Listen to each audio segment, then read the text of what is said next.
ਅਗਲੀ ਖਬਰ ਵੱਲ ਚਲੀਏ। ਪ੍ਰੈਜ਼ੀਡੈਂਟ ਡੋਨਲਡ ਟਰੰਪ ਉਹਨਾਂ ਨੇ ਡੈਮੋਕ੍ਰੇਟਸ ਦੇ ਜੋ ਲੀਡਰਸ ਆ ਉਹਨਾਂ ਨਾਲ ਜੋ ਮੀਟਿੰਗ ਹੋਣੀ ਸੀ ਉਸ ਨੂੰ ਕੈਂਸਲ ਕਰ ਦਿੱਤਾ ਹੈਗਾ। ਇਹਦੇ ਨਾਲ ਇਹ ਲੱਗ ਰਿਹਾ ਵੀ ਜਿਹੜੀ ਗਵਰਨਮੈਂਟ ਸ਼ਟਡਾਊਨ ਆ ਉਹ ਹੋ ਸਕਦੀ ਹੈਗੀ ਆ।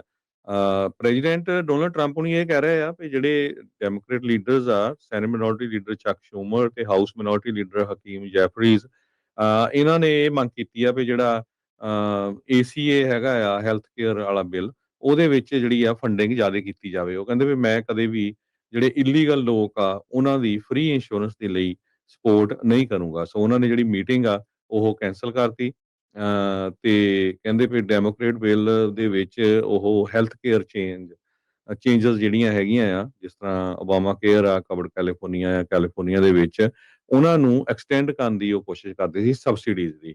ਸੋ ਇਹ ਵੀ ਸਰੋਤਿਆਂ ਨੂੰ ਦੱਸਦੇ ਜਾਈਏ, ਆਉਣ ਵਾਲੇ ਸਾਲ ਦੇ ਵਿੱਚ ਲੋਕਾਂ ਦੇ ਕਾਫੀ ਜ਼ਿਆਦਾ ਜਿਹੜੇ ਰੇਟਸ ਆ ਉਹ ਵਧਣੇ ਆ, ਕਿਉਂਕਿ ਸਬਸਿਡੀਜ਼ ਬਹੁਤ ਜ਼ਿਆਦਾ ਘੱਟ ਹੋ ਗਈਆਂ ਹੈਗੀਆਂ ਆ। ਪਹਿਲਾਂ ਆਲਮੋਸਟ ਫ੍ਰੀ ਆਂਗੇ ਸੀ, ਕੋਈ $20, 15, 30, $40 ਦਿੰਦਾ ਸੀ। ਇਸ ਵਾਰੀ ਰੇਟ ਕਾਫੀ ਜ਼ਿਆਦਾ ਹੋਣਗੇ। ਸੋ ਟੌਪ ਦੇ ਜਿਹੜੇ ਰਿਪਬਲਿਕਨਸ ਆ ਉਹ ਇਹ ਕਹਿ ਰਹੇ ਆ ਵੀ ਅਸੀਂ ਇਸ ਚੀਜ਼ ਦੇ ਨਾਲ ਐਗਰੀ ਨਹੀਂ ਕਰਦੇ ਹੈਗੇ। ਸੋ ਅਲਟੀਮੇਟਲੀ ਕੀ ਹੋਣਾ ਆ ਵੀ ਜਿਹੜੇ ਦੋਨੋਂ ਲੀਡਰ ਸੀ ਇਹ ਕਹਿੰਦੇ ਵੀ ਹੁਣ ਆਪਣੇ ਆਪਣੇ ਡਿਸਟ੍ਰਿਕਟਸ ਨੂੰ ਵਾਪਸ ਚੱਲ ਗਏ ਆ ਸ਼ੁੱਕਰਵਾਰ ਨੂੰ। ਹੁਣ ਪਤਾ ਨਹੀਂ ਕਦੋਂ ਮੀਟਿੰਗ ਹੋਊਗੀ ਤੇ ਇਹ ਜਿਹੜੀ ਗਵਰਨਮੈਂਟ ਸ਼ਟਡਾਊਨ ਆ ਉਹ ਹੋ ਸਕਦੀ ਹੈਗੀ ਆ। ਨਹੀਂ ਤਾਂ ਜੇ ਡੀਲ ਬਣ ਜਾਂਦੀ ਤੇ ਨਵੰਬਰ 30 ਤੱਕ ਇਦਾਂ ਹੀ ਕੰਮ ਚੱਲਦਾ ਰਹਿਣਾ ਸੀ। ਜੀ।